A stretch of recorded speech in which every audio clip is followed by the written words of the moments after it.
Assalamualaikum warahmatullahi wabarakatuh. Waalaikumsalam. Semangat pagi kawan-kawan semuanya, senang sekali hari ini kita berjumpa lagi di podcast POV Librarian, sebuah podcast yang akan membahas banyak hal-hal menarik tentang perpustakaan, informasi, dan kepustakawanan. Hari ini kita akan ada saya Lira dan ada Bu Utami atau yang biasa kita panggil Uci, dan kita akan menghadirkan seorang narasumber yang sangat ahli ya, Cahyo Trianggoro. Nah, hari ini karena ada Cahyo Trianggoro di sini atau biasa dipanggil Cahyo, kita akan bersama-sama ngobrol tentang bagaimana Gen Z mencari dan memanfaatkan informasi di era digital, lalu bagaimana relevansinya dengan profesi pustakawan. Jadi ini sangat menarik kawan-kawan semuanya.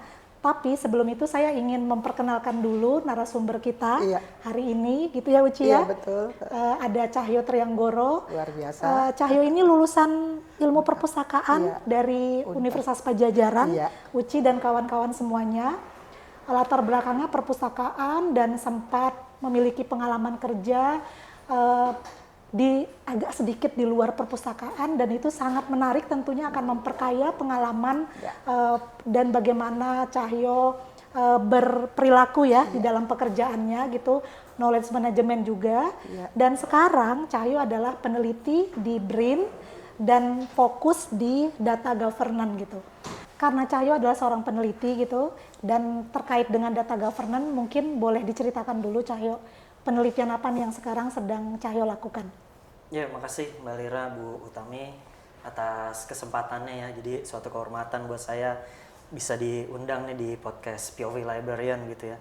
Meskipun saat ini mungkin saya bukan librarian, tapi mungkin dari sejarah background pendidikan mungkin mudah-mudahan bisa relevan gitu ya. Jadi terkait dengan topik riset gitu yang sekarang saya sedang jalani, memang interestnya di data governance. Sebenarnya saya startingnya 2018 waktu itu masuk di LIPI sebelum jadi BRIN. Itu memang banyak berkecimpung di area data management dan spesifiknya di riset data management, dan memang secara literatur teoretikal itu memang banyak dari teman-teman bidang perpustakaan. Kemudian di 3 tahun ke belakang itu meluas, tidak di riset data aja tetapi juga data in general gitu ya, masuk di area data governance. Dan sekarang sebenarnya yang lagi dikerjakan gitu ya, yakni terkait dengan kesiapan interoperabilitas untuk data-data digital manuskrip naskah kuno. Kalau sekarang kan memang manuskrip lagi lumayan hype ya, lumayan jadi atensi dari beberapa lembaga pemerintah gitu ya, dari Kementerian Kebudayaan, dari Perpustakaan Nasional gitu ya.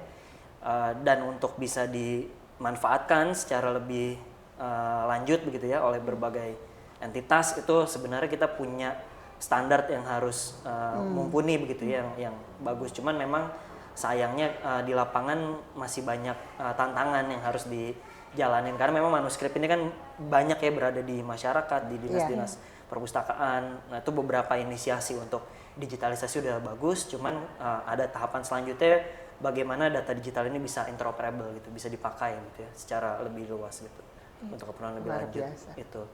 Terus kemudian saya kebetulan juga lagi proses untuk disertasi sekarang, lagi mau mengajukan S3. Kalau itu lebih spesifik ke satu data pemerintah, data governance. Itu juga sama untuk bagaimana sih optimalisasi interoperabilitas data, karena sebenarnya dengan interoperabilitas kita bisa banyak hal lah benefitnya ya, yakni untuk pelayanan publik yang lebih seamless, kita nggak perlu lagi ngisi-ngisi form itu. Itu foundation yang paling dasarnya adalah data yang bisa dipertukarkan gitu. Jadi kita sebagai user tuh nggak direpotin lagi gitu. Itu sih sebenarnya. Luar biasa. Menarik sekali ya, menarik Bu sekali Utami ya, tentang penelitiannya. Dan semoga memang apa yang dari hasil penelitian dan juga disertasi Cahyo itu akan berdampak lah ya ke pengelolaan data dan bagaimana nanti interoperabilitas data di Indonesia gitu. Ya, amin. Gitu. Nah, mungkin kita tinggalkan dulu itu gitu. Nah, sekarang kita akan membahas satu topik terkait Gen Z nih, Bu Utami dan Cahyo. Ini topik yang Cahyo pilihkan sendiri, dan saya rasa karena Cahyo pilihkan sendiri, ini akan banyak nih, banyak fenomena-fenomena yang akan Cahyo sampaikan.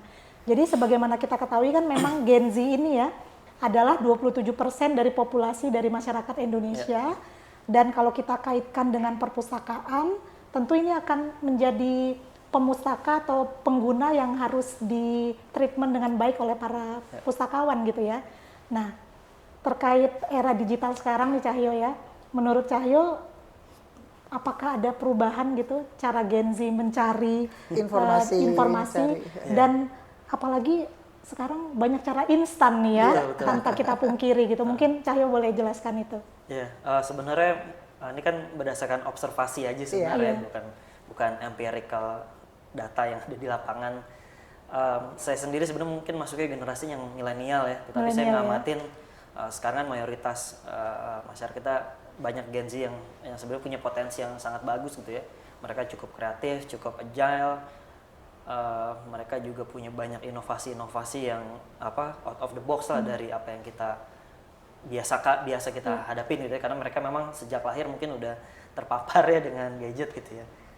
Dan ya saya cukup surprise juga ketika datang ke sini nih di Dinas Perpustakaan Arsip ya di UPT Perpustakaan Jakarta gitu, anak-anak muda itu banyak sampai antri ya.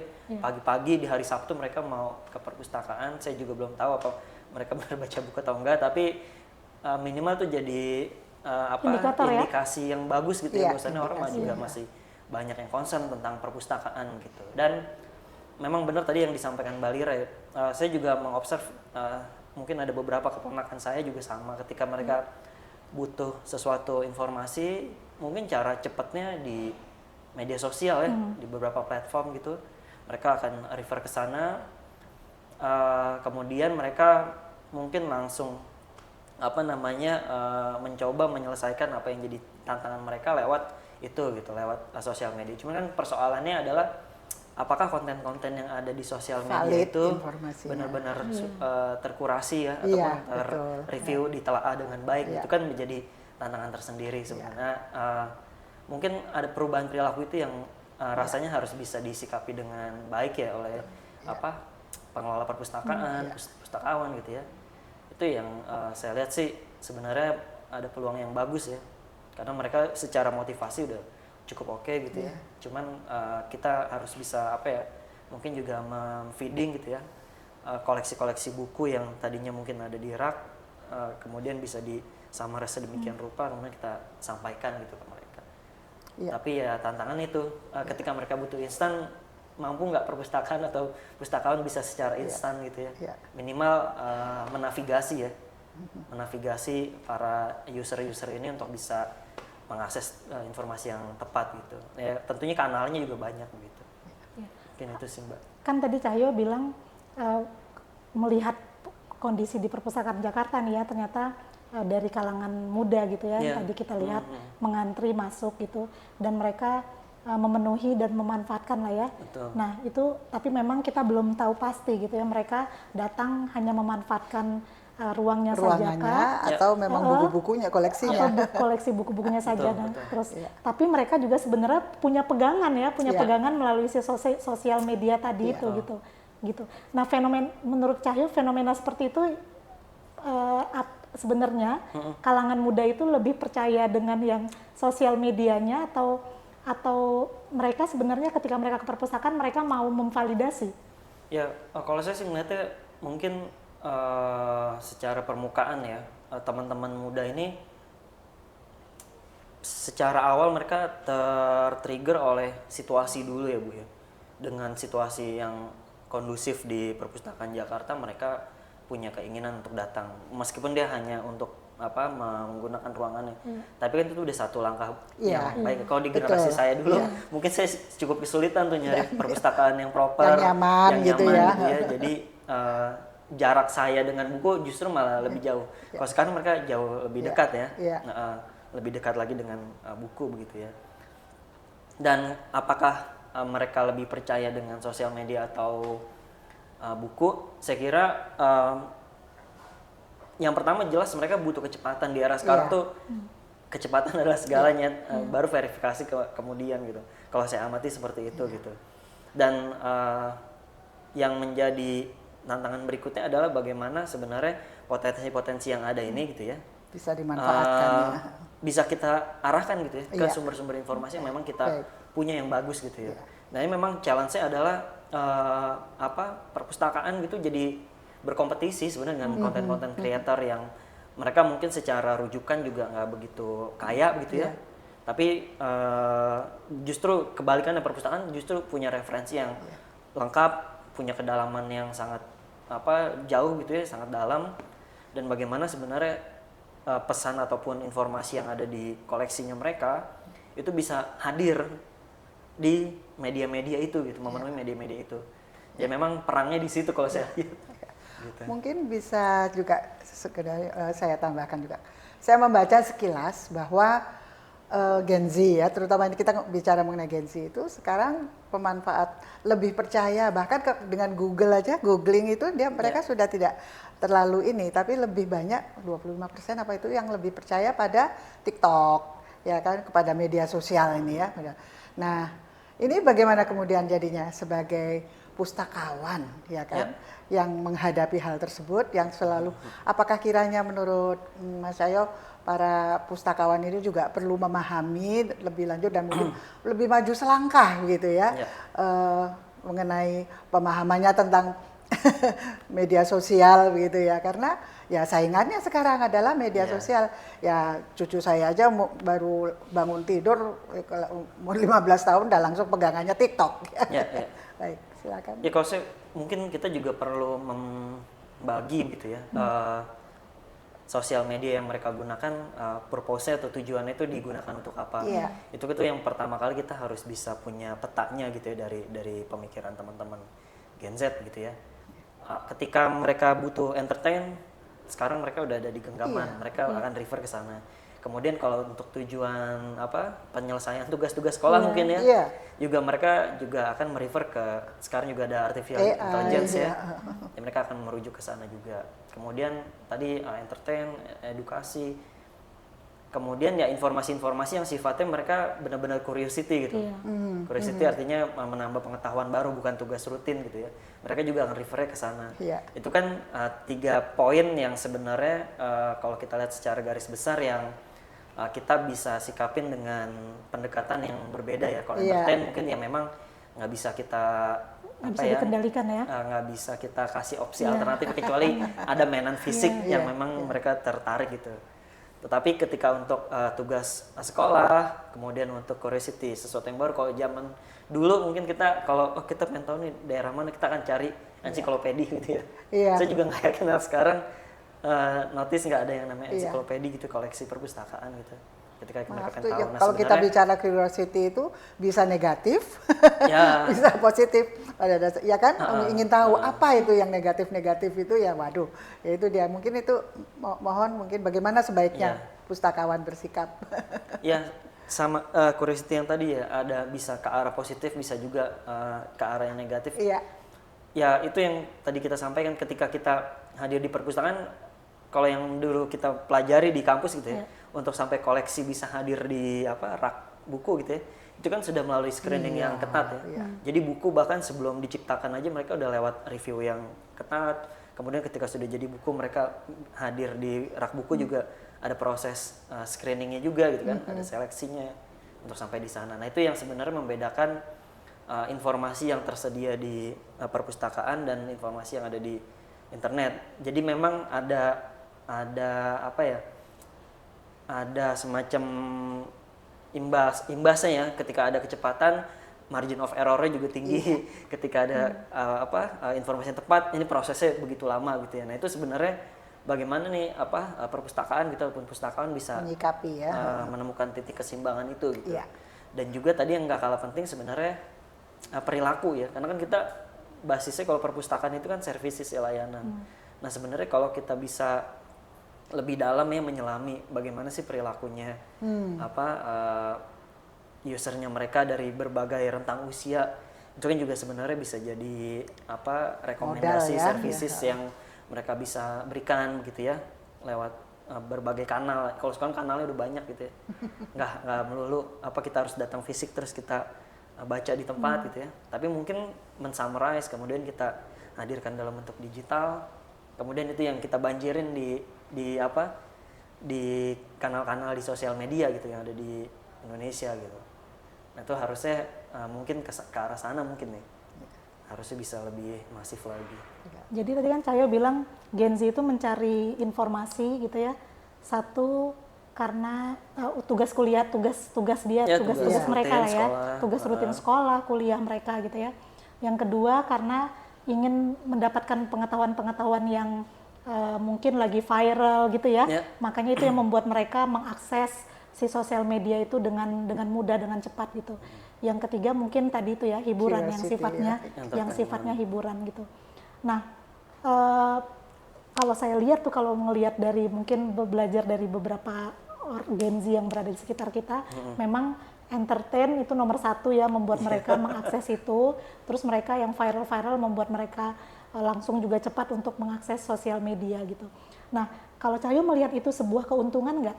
Artinya mungkin yang tadinya mereka nggak ada membaca ya, nggak ada rasa ingin tahu gitu. Tapi karena adanya sosial media itu, karena perilaku mereka yang dekat dengan sosial media, maka mereka mengakses itu dulu, kemudian mereka itu yang membuat mereka rasa ingin tahu mereka lebih tinggi. Nah nanti mungkin baru kita kaitkan dengan bagaimana perpustakaan bisa mengambil peran gitu di situ gitu. Iya. Kalau Cahyo melihatnya bagaimana? Sama sih mungkin ya, jadi semacam pisau bermata dua. Semua teknologi selalu seperti itu, bisa bermata dua ya, semua perkembangan teknologi. Dan sebenarnya ketika porsi entertain itu terlalu tinggi juga sebenarnya kan bukan sesuatu yang bagus gitu ya, karena di usia-usia itu sebenarnya harusnya informasi-informasi yang relevan untuk perkembangan dirinya mereka gitu ya, itu yang harusnya bisa disusupin begitu. Dan juga tadi menyambung ke pertanyaan Mbak Lira, apakah Gen Z ini bisa menjadi peluang begitu ya tadi dengan memanfaatkan sosial media? Ya saya kira itu bisa jadi pertimbangan juga ya. Jadi bagaimana informasi yang sifatnya di permukaan tadi, informasi-informasi yang kita belum tahu juga kebenarannya, jadi titik awal mereka untuk kita trigger curiosity-nya. Kemudian setelah mereka curious, ketika mereka ingin cari sesuatu yang lebih dalam, lebih picture yang lebih utuh gitu ya, gambaran yang lebih dalam tentang suatu isu atau konteks, di situ harusnya ada kehadiran ya dari perpustakaan dengan mengedepankan atau kalau bahasanya showcase koleksinya mereka gitu. Jadi mereka punya koleksi apa aja, apa yang diulas di dalam, dan itu yang mungkin hari-hari ini masih belum begitu masif ya di ranah digitalnya gitu. Jadi mungkin memang kehadiran gitu ya, koleksi perpustakaan, kehadiran information spesialis di ranah digital juga rasanya harus mulai dimasifkan lagi begitu. Jadi jadi teman-teman jurusan perpustakaan ataupun pustakawan yang masih muda-muda itu coba nge-twist gitu ya. Jadi kehadiran mereka sekarang nggak cuman lagi di ruang fisik gitu, ketika orang datang kemudian mereka bisa provide, tapi bagaimana mereka juga presence juga di ruang digital gitu. Itu yang kayaknya kalau itu bisa hadir, orang juga akhirnya kan jadi tahu, kalau kita mau cari informasi misalkan tentang pertanian, kita tahu rujukan utamanya ada di mana gitu. Kemudian anak-anak mau tahu tentang keantariksaan, mereka bisa tahu kemana cari tahunya gitu ya. Atau tentang fashion, bahkan rujukan-rujukan tentang fashion yang sekarang lagi hits gitu ya. Sejarahnya kayak gimana, kita mau tahu tren dulu tahun 80-an itu kan sebenarnya juga hal-hal yang unik. Perpustakaan pasti punya resource-nya, saya yakin dalam banget. Cuman bagaimana mensintesis itu kemudian presence di ruang digital tuh yang kayaknya juga perlu bisa kita gali bersama-sama, kita explore gitu. Mohon maaf kalau begitu, menurut Mas Cahyo, apakah barangkali pustakawan maupun program-program studi ilmu perpustakaan memerlukan satu topik baru ya, topik ya dalam hal ini soft skills ya, yang kiranya yang bisa sehingga bisa menjembatani antara pustakawan nanti yang itu dengan para Gen Z ini, bagaimana caranya menjelaskan atau bagaimana menurut pendapat Mas Cahyo? Iya Bu, iya. Jadi saya khawatir nih kalau jadi statement nanti jadi mungkin diaminin atau gimana, atau jadi perubahan kurikulum gitu, itu khawatir juga. Tapi yang jelas, yang satu yang harus kita tanamkan dalam kepala kita gitu ya, yang namanya perilaku manusia itu kan selalu evolving ya, berubah seiring waktu, seiring perkembangan teknologi. Nah sebenarnya sensitivitas kita terhadap itu yang harus kita bangun, karena ketika ini diformalkan menjadi satu perubahan kurikulum atau jadi satu mata kuliah atau apapun gitu ya, khawatir itu terlalu diformalkan jadi waktu yang terlalu lama dan adaptasinya juga sebelum ini mata kuliah mateng trennya udah berubah lagi, perubahan orang udah berubah gitu ya. Yang jelas ya itu kayaknya di hampir semua bidang profesi ya. Semua tuh orang sekarang harus benar-benar memahami sih gimana sih perilaku dari klien-klien mereka gitu. Karena saya juga diskusi dengan beberapa teman-teman. Nah, kebetulan saya dulu pernah di advertising juga, megang knowledge manajemennya. Ya, mereka juga sama shifting juga gitu. Dan kalau di sekolah periklanan saya nggak tahu persis ya kayak gimana, tapi yang jelas perubahan di industri itu akan selalu lebih cepat daripada di dunia akademik gitu. Dan itu yang mungkin semacam organisasi profesi ataupun ikatan kesarjanaan gitu ya, itu bisa hadir untuk mengisi celah-celah tersebut. Karena kalau kita bergantung dengan lembaga pendidikan, khawatirnya tidak bisa mengejar tuh kecepatan itu gitu. Kalau organisasi profesi kan relatif nggak terlalu ini ya. Jadi bagaimana itu bisa dibangun secara bersama-sama. Jadi kesadaran itu dibangun secara kolektif gitu. Bahwasannya ini udah ada sesuatu yang berubah, ada sesuatu peluang yang bisa kita bangun, kenalkan gitu. Ya, jadi ya kita harus jadi pioneer gitu. Jangan menjadi pengikut dari satu teknologi, tapi apa yang bisa kita provide nih dengan teknologi ini gitu. Jadi services baru apa yang bisa kita provide yang selama ini belum pernah kita pikirkan gitu. Jadi ya kayak saya ngeliatnya sih seperti itu sih Bu. Karena teman-teman di industri lain juga sama, mereka juga dengan ada teknologi, mereka provide services baru, mereka bikin bisnis model baru. Ya akhirnya itu yang bikin mereka sebagian survive, sebagian juga nggak bisa gitu ya beradaptasi itu. Nah itu yang saya kira kita juga perlu melihat dari kacamata perspektif organisasi lain. Jadi artinya bukan hanya tugas dan kewajiban dari program studi, tetapi juga asosiasi profesi itu sebetulnya perlu juga ya meningkatkan dan juga melihat gitu pentingnya ada menambah keterampilan dari para pustakawan dan juga para pengelola perpustakaan. Harus bareng-bareng memang. Jadi mungkin dari sisi perguruan tinggi mereka melakukan research-nya, jadi mereka punya data empiriknya, kemudian dari profesi langsung kan mereka yang lebih banyak interaksi dengan user gitu ya, interaksi dengan teman-teman profesi perpustakaan. Nah itu diskusi-diskusi yang epistemik kayak gitu yang nanti mungkin ke depan bisa harapannya jadi wadah gitu ya untuk melahirkan sesuatu terobosan baru gitu. Inovasi-inovasi kan selalu hadir dari kayak hal-hal kayak gitu. Menarik sekali. Jadi kan intinya tuh sebenarnya kebutuhan ya, Yo. Betul. Kalau kita bicara perpustakaan, kita tuh kan fokus utamanya adalah memberikan layanan ya, layanan yang terbaik gitu. Nah tadi karena kita lagi berfokus ke Gen Z, maka perpustakaan harus checklist pertama, ini ada Gen Z nih. Nah kemudian, Gen Z ini ternyata mereka punya kebutuhannya apa, lalu mereka punya pola pencarian informasi dan pencarian pengetahuan yang berbeda nih. Itu. Terus yang ketiga ternyata sekarang ada di zaman digitalisasi yang mereka manfaatkan. Jadi itu kan poin-poin yang harusnya pustakawan mengchecklist itu, lalu mereka menerjemahkan. Tadi maka kata Cahyo, ya nggak bisa juga itu dibuat menjadi saklek gitu. Apalagi kalau saya sih percaya banget bahwa ketika kita mau memberikan servis yang sangat baik, maka sebenarnya ada unsur kreativitas yang harus kita kelola gitu ya, gitu. Nah, artinya perlukah gitu kan kalau kita bicara perpustakaan kan ada perpustakaan umum, perpustakaan khusus, perpustakaan perguruan tinggi. Saya rasa tugas-tugas kuliah itu bisa dipenuhin ya sama teman-teman di perpustakaan perguruan tinggi. Nah, perpustakaan umum itulah yang mungkin memenuhi unsur-unsur entertain, pengetahuan-pengetahuan yang viral. Nah, apakah bagaimana nih ketika Gen Z kita mau merangkul si Gen Z gitu, apalagi nanti Gen Z ini akan memegang masa depan kita gitu ya.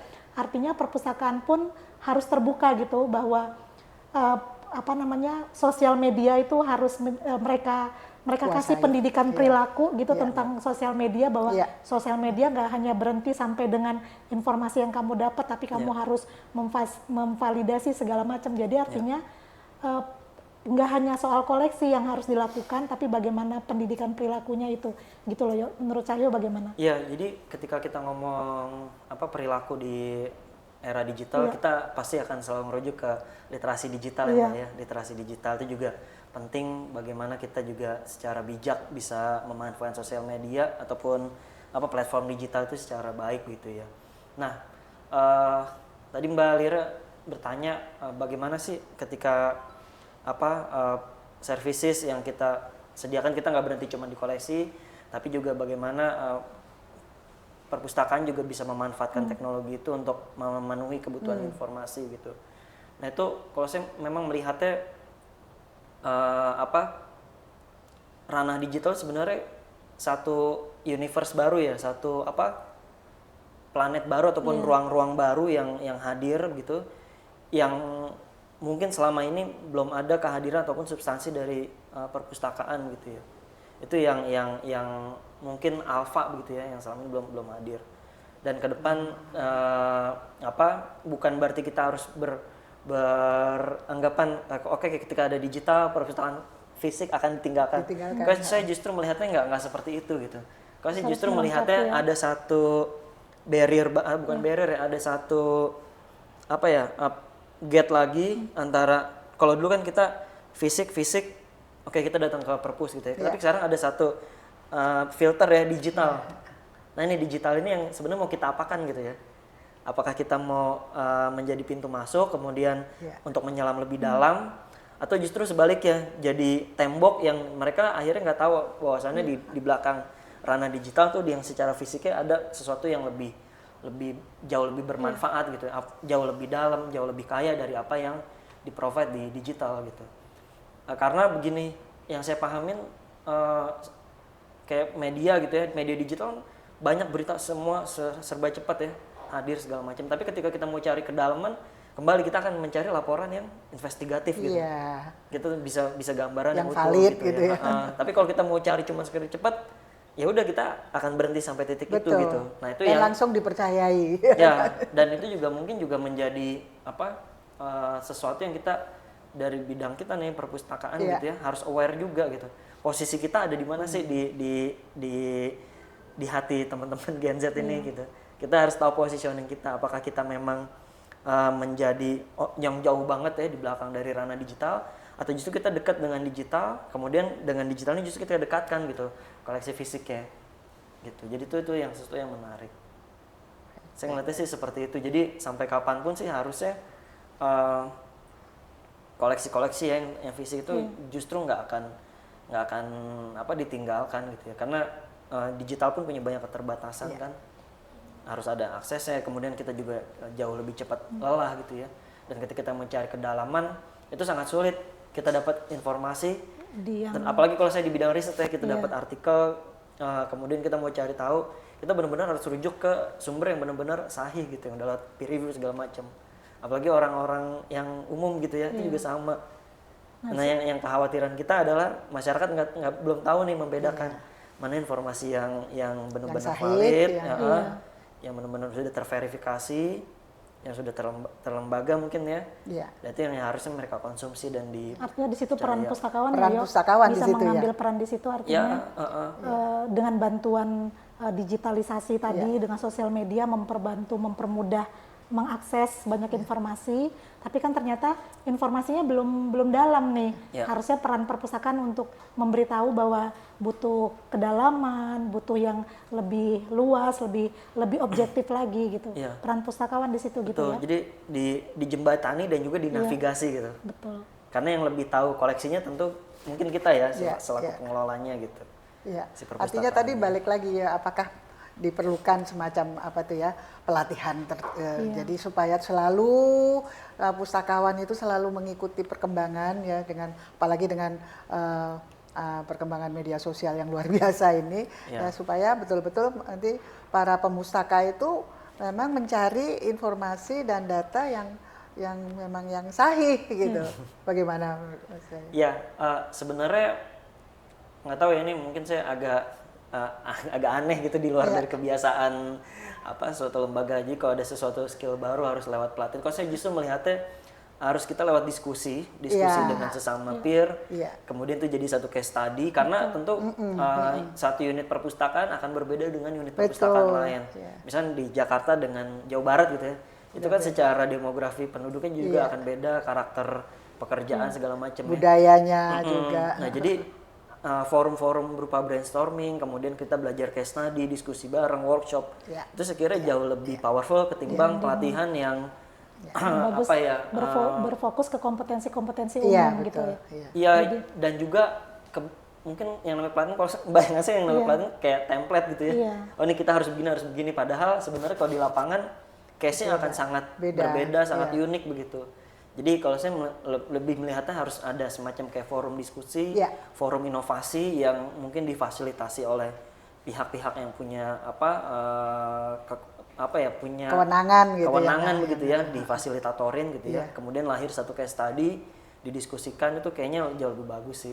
Dan inovasi-inovasi yang justru lahir dari hal-hal yang kayak gitu. Jadi sesama kita nih, sesama peer to peer, kita bisa ngelihat oh inovasi apa yang di sana bisa dipakai, apa yang bisa kita adopsi, apa yang bisa kita modifikasi. Itu saya yang ngeliatnya- knowledge management dibutuhkan ya. Ya betul. Nah itu KM itu kan selalu bicara continuous improvement ya Mbak ya. Dan itu yang harusnya forum-forum itu harus lebih subur, Gitu. harus rutin begitu ya. Kalau pelatihan, saya punya kekhawatiran, apalagi One way gitu ya. ya nggak ada one way. Mungkin untuk titik-titik tertentu perlu ya basic Diperlukan, skill untuk ya. pelatihan, tetapi untuk sifatnya yang sangat cepat, kok saya agak khawatir bagaimana merumuskan silabusnya sendiri kan juga perlu Ya. sesuatu ya, dan itu kan tentu nggak bisa memotret gambaran keseluruhan keragaman jenis perpustakaan Ya. gitu ya, demografi. Berarti Kayak asosiasi profesi itu penting sekali ya, mungkin ya, berperan asosiasi ya. profesi harus lebih hidup, kemudian banyak menggagas pertemuan-pertemuan Tadi forum-forum semacam kayak itu. konferensi kayak atau workshop kayak gitu ya, yang intinya menyuburkan ide-ide sih, Iya. dan juga belajar dari masalah-masalah yang real yang dihadapin gitu. Terus saya lebih melihatnya kayak gitu. Iya. Mungkin agak berbeda dari karena saya mungkin terlalu lama di swasta ya, saya ngeliatnya kalau di luar juga sama, mereka juga hadir di satu kegiatan, mereka brainstorming, kemudian mereka belajar case study yang unik, Iya. mereka coba implement gitu ya. Sepakat kok saya juga. Dan biasanya memang itu jauh lebih mudah direplikasi ya Yo, Iya. dibanding mengikuti pelatihan-pelatihan yang Iya. berfokus pada kompetensi umum gitu, Iya. kompetensi berjenjang. Betul. Padahal yang tadi kondisi di setiap organisasi itu kan berbeda-beda, Beda. makanya dibutuhkan. Case-nya beda, kemudian situasinya berbeda. Iya. Daya dukungnya berbeda gitu. Anggaran aja kan juga mempengaruhi Iya. kreativitasnya kan gitu.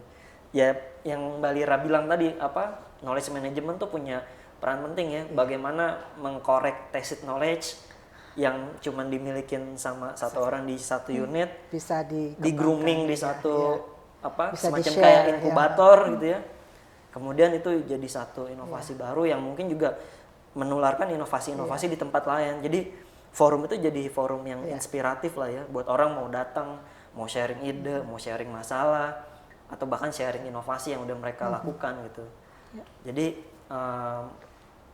itu sih harapannya yang mungkin bisa menghadirkan sesuatu yang lebih fresh ya, Iya. di ranah kita. Dan memang itu kalau bisa dibikin sih terobosan. Tantangan juga barangkali ya, tantangan Iya. juga luar biasa karena Iya. mestinya mungkin nggak tahu tuh harus ada semacam suatu dari segi kelembagaan gitu. Siapa yang kiranya asosiasi profesi sebetulnya harus bisa kuat, seharusnya ya. Jadi dari asosiasi profesi akan lebih lebih. Tapi juga nggak tahu nih kalau di Indonesia siapa gitu kiranya, kementerian apa gitu. Ya kalau saya ngeliatnya sebenarnya ya ini mungkin juga salah satu kelemahan ya, kita selalu berpikir semua harus berawal dari pemerintah ya. Iya, betul. Mungkin juga secara organik kalau bisa tumbuh dari komunitas yang paling Iya. kecil, kayak mungkin teman-teman dari pengelola perpustakaan umum mereka ngeriung satu waktu ngobrolin di wilayah RW sana apa nih masalahnya, RW sini apa masalahnya, kemudian kumpul. Kemudian itu ketika udah mulai ada kebutuhan untuk difasilitasin, Makin besar, hadir ya iya, kan, iya. pemerintah hadir lewat dinas-dinas mungkin suku dinas. Jadi